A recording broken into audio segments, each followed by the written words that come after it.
ఆరోగ్యాభిలాషులందరికీ నా హృదయపూర్వక నమస్కారములు. మన శరీరాన్ని నడిపించటానికి హార్మోన్స్ అనేవి అతి ముఖ్యంగా ఉపయోగపడుతుంటాయి. అతి కొద్ది మోతాదులో శరీరానికి ఇవి అవసరం. ఇప్పుడు చూడండి, 100 లీటర్ల పాలను తోడు పెట్టాలంటే ఇంత పెరిగేస్తే చాలు కదా. కానీ ఇంత కొద్ది మోతాదులో ఉండే పెరుగు అన్ని పాలని మార్చేస్తుంది. అలాగే హార్మోన్స్ అనేవి కొద్ది మోతాదులో సరిపోతుంది. కానీ ఇంత పెద్ద శరీరాన్ని అవి శాసించి నడిపిస్తూ ఉంటాయి. అలాంటి హార్మోన్స్లో గుడ్ హార్మోన్స్, బ్యాడ్ హార్మోన్స్ 2 రకాలుగా ఉంటాయి. ఆ గుడ్ హార్మోన్స్ అంటే మనం సంతోషంగా, ఆనందంగా, నవ్వుతూ అట్లా కూల్గా, రిలాక్స్డ్గా, కామ్గా అట్లా మంచిగా ఉన్నప్పుడల్లా రిలీజ్ అవుతూ ఉంటాయి. ఆ happy hormones serotonin, dopamine, endorphins ఇలాంటివన్నీ. మరి ఇవన్నీ ఎప్పుడు రిలీజ్ అవుతాయి? మనం బాగా సంతోషంగా, ఆనందంగా, బాగా హుషారుగా ఇట్లా ఉన్నప్పుడల్లా ఇవి రిలీజ్ అయ్యి కలుస్తూ ఉంటాయి. ఇవి కలిసినప్పుడు మన బాడీ ఎలా పనిచేస్తుందంటే గ్రీజ్ బాగా ఉన్న బేరింగ్ తిరిగినంత ఫ్రీగా, అది గాలి బాగా ఉన్న టైరు దొల్లినంత సులభంగా నడుస్తూ ఉంటుంది. అందుకని నర్వస్ కానీ, బ్రెయిన్ కానీ ఇవన్నీ కూడా సంకేతాలని నరాల ద్వారా మన మెదడు నుంచి వచ్చే సమాచారం అవయవాలకి, అవయవాల నుంచి సమాచారం మెదడుకి వెళ్ళాలంటే అనుసంధానం చేసే నర్వస్ కదా. ఈ నరాల లోపల ఎలక్ట్రికల్ ట్రాన్స్మిషన్ కరెక్ట్గా రెగ్యులేట్ చేసేది ఈ హ్యాపీ హార్మోన్స్ అన్నమాట, డోపమిన్, సెరటోనిన్. అందుకని ఈ 2 రకాల హార్మోన్స్ అతి ముఖ్యంగా మనం సంతోషంగా, ఆనందంగా ఉన్నప్పుడు విడుదలవుతూ ఉంటాయి. మరి సంతోషంగా, ఆనందంగా ఎప్పుడు ఉండలేకపోతున్నాం.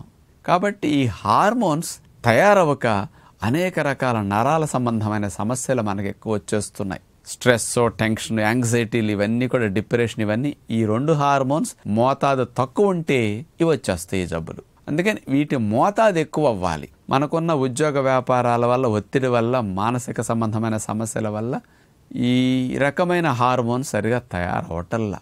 ఇలాంటి వారికి సంతోషంగా ఉంటే హ్యాపీ హార్మోన్స్ వస్తాయి. మరి హ్యాపీగా ఉందామంటే హ్యాపీగా ఉండటానికి పరిస్థితులు కుదరటల్లా. మరి ఇలాంటి పరిస్థితుల్లో ఈ హ్యాపీ హార్మోన్స్ డోపమిన్, సెరటోనిన్ ఎక్కువ మొత్తంలో తయారవటానికి ఆహారాలు ఏమైనా ఉంటాయా అనే సందేహం కూడా కొంతమంది కలుగుతుంటాయి. మరి డోపమిన్, సెరటోనిన్ లాంటి హ్యాపీ హార్మోన్స్ని ఇంకా పెంచుకోవడానికి గాను మార్గం ఉందా అని ఆలోచిస్తే ఒక బెస్ట్ మార్గం ఉంది అని ఈ మధ్య సైంటిస్టులు కూడా పరిశోధనలో రుజువు చేశారన్నమాట. అసలు ఇవి ప్రేగుల్లో ఎక్కువ తయారవుతాయి మన బ్రెయిన్లో కంటే కూడా అని రుజువు చేశారనమాట. మన ప్రేగుల్లో డోపమిన్ అనే హార్మోన్ 50% తయారవుతుందంట ఇక్కడే. సెరటోనిన్ హార్మోన్ 90% పైన తయారవుతుందట. అంటే ఈ రెండుటిని కూడా మీరు ప్రేగుల్లో తయారు చేసుకోవచ్చు. అంటే ఇవి ఎక్కువ రిలీజ్ అయినాయి అనుకోండి, వీటి వల్ల మీ బాడీ హెల్దీగా ఉంటుంది. మీరు సంతోషంగా, ఆనందంగా, హ్యాపీగా, స్ట్రెస్ లేకుండా, యాంగ్జైటీ లేకుండా ఉండటానికి కూడా మీకు అవకాశం కలుగుతుంది. అంటే ప్రేగుల్లో ఇవి బాగా తయారవ్వాలంటే, అంటే మిమ్మల్ని రెగ్యులర్గా హ్యాపీగా, కూల్గా, మంచిగా, ఆనందంగా ఉండేటట్టు చేయడానికి ఈ హార్మోన్స్ మనం ప్రొడక్షన్ ప్రేగుల్లో చేసుకోవటానికి ఏం కావాలి అంటే ఈ 2 రకాల హార్మోన్స్ని ప్రేగుల్లో తయారు చేసేది ప్రేగుల్లో ఉండే గుడ్ బ్యాక్టీరియాలు. 3000 రకాల వెరైటీల బ్యాక్టీరియాలు మన ప్రేగుల్లో కాస్త జీవనం చేస్తూ ఉంటాయి.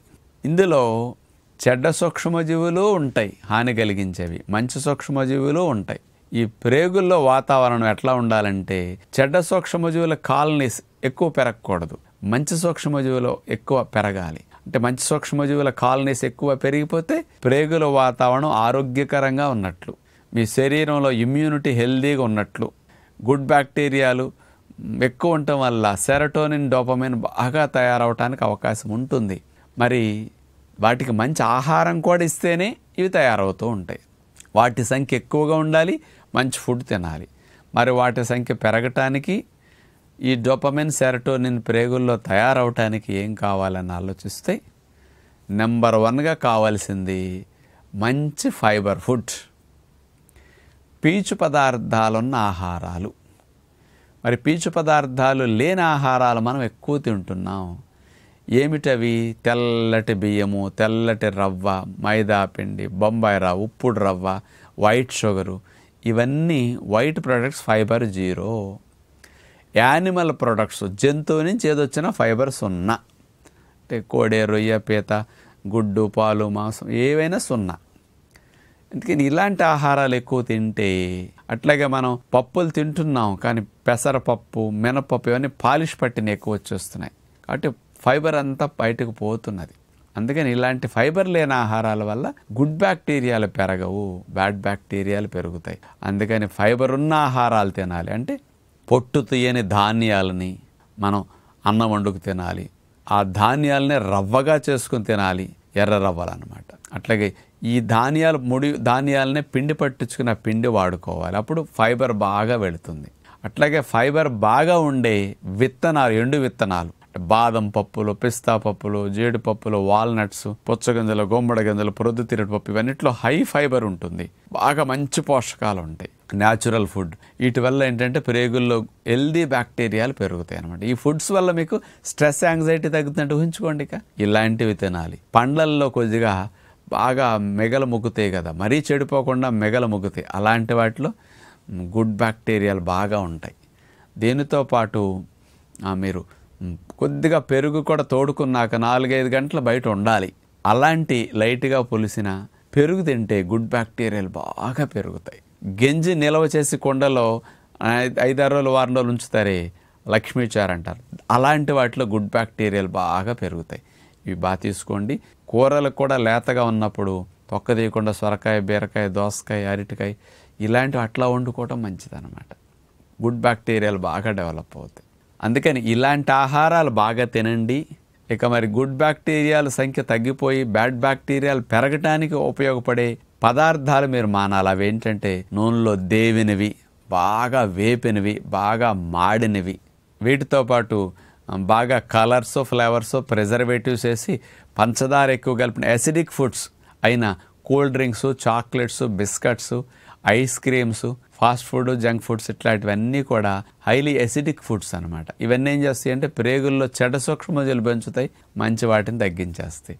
అందుకని ఇలాంటి హైలీ ఫ్యాట్ ఫుడ్ తీసుకోవటం వల్ల, హైలీ కెమికల్ ఫుడ్ తీసుకోవటం వల్ల గుడ్ బ్యాక్టీరియాలు తగ్గిపోయేసరికి ఈ డోపమిన్, సెరటోనిన్ ప్రేగుల్లో తయారవ్వదు కదా, బాడీలో రిజర్వ్ తగ్గిపోతుంది ఈ 2 హార్మోన్స్. అందుకని స్ట్రెస్, యాంగ్జైటీ లెవెల్స్ ఎక్కువ ఉంటాయి ఇట్లాంటి ఫుడ్కి.